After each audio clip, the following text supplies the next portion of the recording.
Yes po, ang Young Farmers Challenge competition po, isa po itong business model canvas competition. Mm. So, ang Department of Agriculture, Agribusiness and Marketing Assistance Division, naghahanap sila ng mga young farmers from 18 to 30 years old na may mga agribusiness ideas, agri-fishery Mm. ideas. Pwedeng idea pa lang or pwedeng existing na yung business or existing na yung enterprise nila. May mga requirements lang. For example, may business plan, of course. Kung may plano kayo paano mapalago yung business.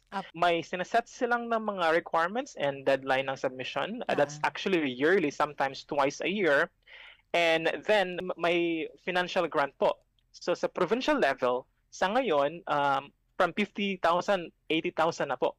Pag nakapasok kayo sa provincial level, pwede kayo mag-qualify sa regional level na pwede kayong makakuha ulit ng additional 150,000 pesos to further upscale your business. And pag nag-qualify ulit kayo sa regional level, of course, and then mag-qualify kayo sa national level, pwede kayo makakuha ng additional 300,000 pesos. Wow. So malaki po ang pwedeng makuha po ng mga young farmers natin. No? Nationwide actually, that's every region meron competition na gano'n. Nako, isa po kayong awardee sa nakalipas na Young Farmers Challenge Program ng Department of Agriculture, sir. Ano po ba ito?